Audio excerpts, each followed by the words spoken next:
Epstein files প্রশ্নের মুখে ফেলেছে বিশ্বের অনেক গুণীজনকেও।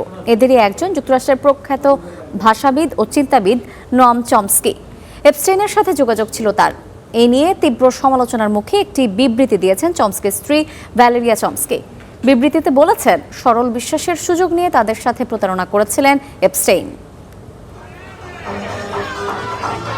খ্যাতিমান বুদ্ধিজীবীদের সান্নিধ্য পেতে বড় অঙ্কের অর্থ দিয়ে গুরুত্বপূর্ণ একাডেমিক প্রতিষ্ঠানে নিজেকে গ্রহণযোগ্য করে তুলেছিলেন কুখ্যাত যৌন অপরাধী জেফ্রি এপস্টেইন। হার্ভার্ড বা অক্সফোর্ডের মতো মর্যাদাপূর্ণ বিশ্ববিদ্যালয়ে কয়েক মিলিয়ন ডলারের অনুদানী হয়ে ওঠে তার প্রবেশ মূল্য।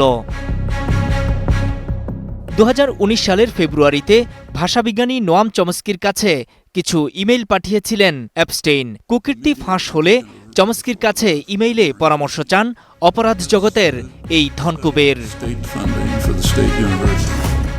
উত্তরে 97 বছর বয়সী নোয়াম চমস্কি এপস্টেইনকে পরামর্শ দেন নেতিবাচক খবর উপেক্ষা করতে। এপস্টেইনের বিরুদ্ধে শিশু যৌন নিপীড়নের অভিযোগ ওঠার পরও তার সঙ্গে যোগাযোগ ছিল চমস্কির। এই অভিযোগ নিয়ে বিশ্বজুড়ে সমালোচনার মুখে এবার একটি বিবৃতি দিয়েছেন চমস্কির স্ত্রী ভ্যালেরিয়া চমস্কি। বিবৃতিতে তিনি জানান, এপস্টেইনের অপরাধ সম্পর্কে চমস্কির কিছুই জানা ছিল না।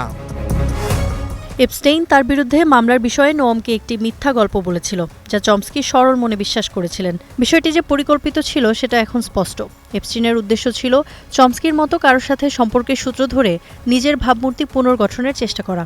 বুঝতে পারি যে আমরা একজন অপরাধীর সাথে জড়িয়ে পড়েছি যিনি বন্ধুত্বের ভান করেছিলেন, কিন্তু গোপনে অপরাধমূলক ও বিকৃত কর্মকাণ্ডে জড়িত ছিলেন।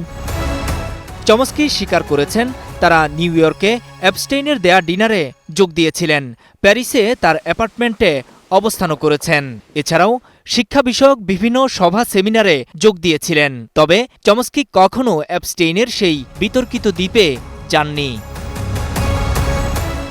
নূর মোহাম্মদ, স্টার নিউজ।